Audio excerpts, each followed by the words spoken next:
and tell that old devil to get lost and I'll say it again. Woo, say it and say it. Now you know you never can predict the future. Oh, what's the use in trying? Take some getting used to.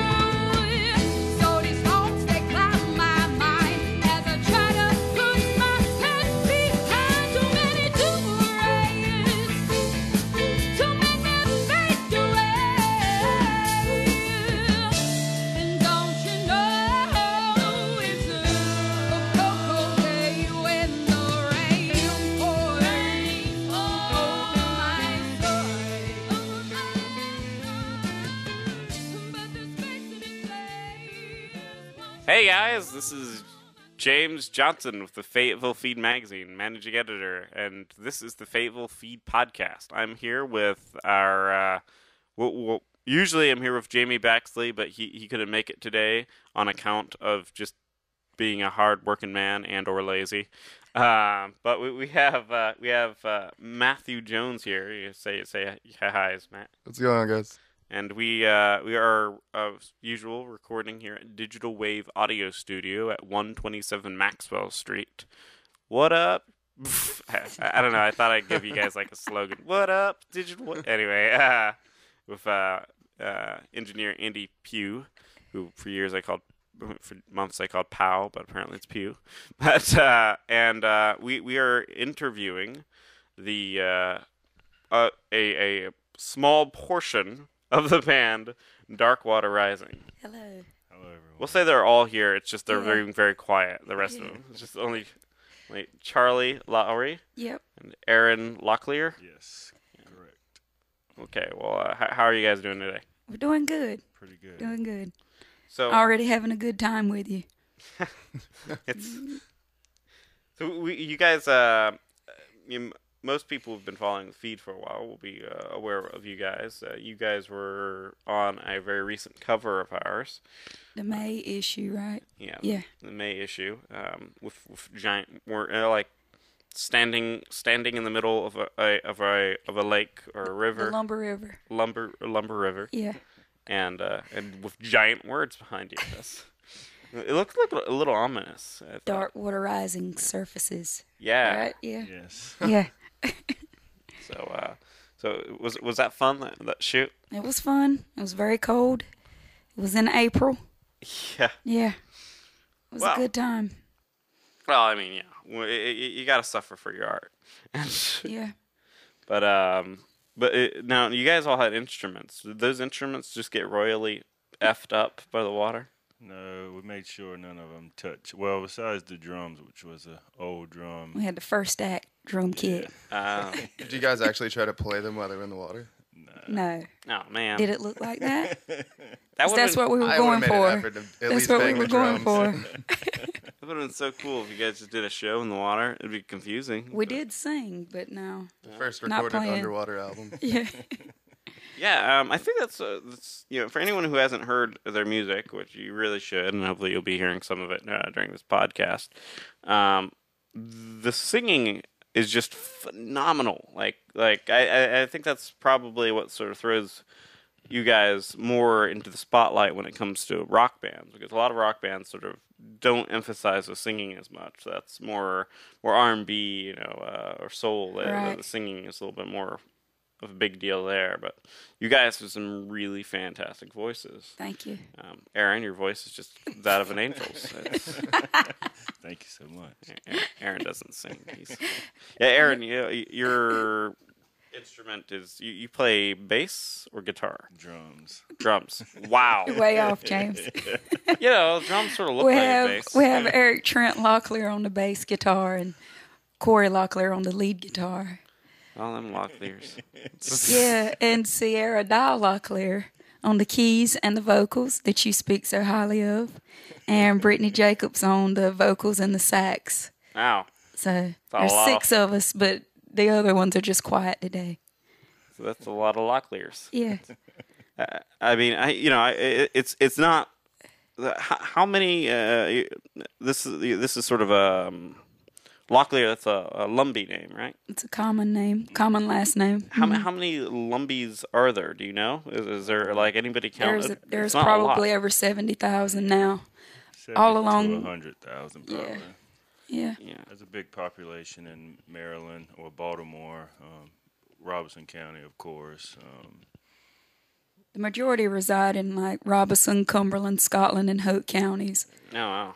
And then Well- you have them in Baltimore and Detroit, and well, really all over the nation. Well, my childhood was spent in Lumberton and Saddletree. And, Oh yeah, yeah. So it was. you're not Lumbee. No, I'm not. Don't have any. I'm You sure? I'm Jewy-licious.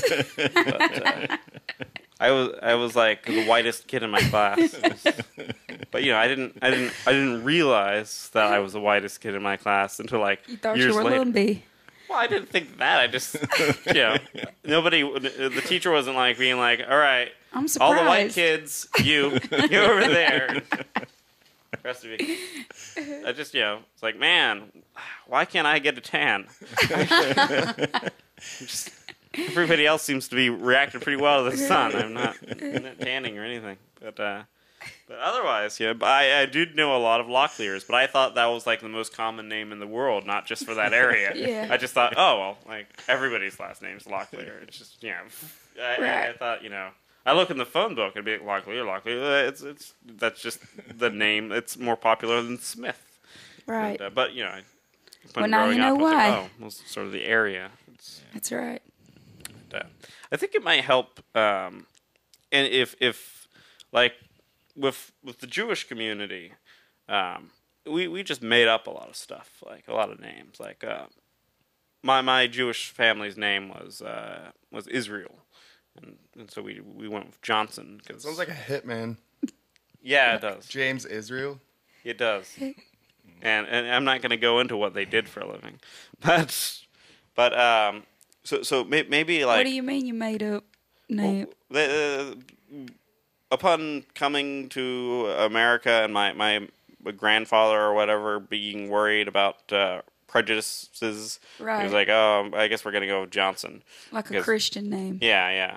But I think maybe like Locklear Stein or something like that. Like maybe if you guys just, A Jewish Lumbee doctor. that would be awesome. Just sort of make stuff up just to add a little spice, a little differences. Locklearson. Well, I don't know. I mean, I'm no name expert, but it would make things a little less confusing, I think. But I don't know. But You solved that by saying, "Who's your people?" who's your people? Yeah. That If you see a Locklear, Lowry, Oxnine, Common, Lumbee, last names, just say, "Who's your people?" and they can tell you where they come from. Because our people have been here for centuries and ages, yeah. That's awesome. Yeah, if somebody asks me who my people are, Who's your people? I'm like, I don't have an agent. I'm gonna get a publicist just so I can have somebody I can point to. Say that's my people. But now you guys released this new album. It's a self-titled album. Mm-hmm. So for those who don't know what self-titled album is, that means it's titled after themselves. It's Darkwater Rising. Now people can buy this online. Yes. Matt, you are being weirdly quiet. I don't have anything to say. Ask him questions. Ask about the album. You don't know anything about that album. Ask him questions about it. I'm not talking anymore. All right, James, why don't you like the print on the back of it? Oh, I don't. No, like it was the front. It was the font on the front. Just a What's wrong with that? It's a font that's been overused a little. yeah. I was unaware you were a graphic designer. I do have some background in design. What would you suggest we use? We'll look it up. I think the Billy Argle font's a nice one. What do you suggest we use? Well, there's this font that I sort of started using just for funsies because are you familiar with the movie Where the Wild Things Are? Yeah. They had this really awesome font in it. Unfortunately, apparently, that font was invented originally for the credit sequence in the movie Men in Black. So the font is called like Men in Black Credits. Okay. And, But it's a really, really cool font because one, it's rarely used, and two, it's this sort of hand drawn looking thing. It's sort of neat. It looks hand drawn by a gremlin. But yeah, I think that would work. I don't know. I mean, I'm not. After listening to the album, do you think the font would work well with the music? I think so. You think they would correlate well together? Well, I mean, this font is sort of, it's just so used. Right. Well, I can't believe we're having this long a discussion about fonts. We're not. You are. Yeah. No, you started. You brought it up. I didn't expect James. it to spin off into this. I'm just saying, man. Just saying. Otherwise, I think the album's, this is an awesome little album. Anybody who hasn't gotten their hands on it yet, this shite is shrink wrapped. It's legit. Yeah, this is legit stuff. Oh, now you guys own your record company, Green Sky Records. Where did the name Green Sky come from? Aaron? It was kind of just another process of coming up with an original name that no one had. No one had copywritten yet, or It was just like random, like Mantity type. it was just in a list of names that we narrowed it down to, and that's the one we ended up choosing in the end. But no significance behind it or any relation to anything particular. Wow. So it was literally just random. Somewhat. No significance whatsoever. There wasn't like one day you stepped out like, man, that sky sure is green. OMG. I know what we're going to call our record label. No. Oh, okay. Okay, well, while we're on the topic of names, is Darkwater Rising, is that another random stance? No. Okay, so there is... There is significance behind Yes. Darkwater Rising. Our people are referred to as the people of the dark water just because of the Lumber River. Oh, wow. Just kind of runs through, I'll say, the homeland. And Yeah, a very important source for Native Americans that were. Now, I remember when we had spoken to you at the cave when we were interviewing you for the story. One thing that was sort of stipulated was you guys were a little concerned that people would think that you were using your culture as a crutch. Right. And, you didn't want that. You wanted to make sure that you guys could, survive on your own, basically.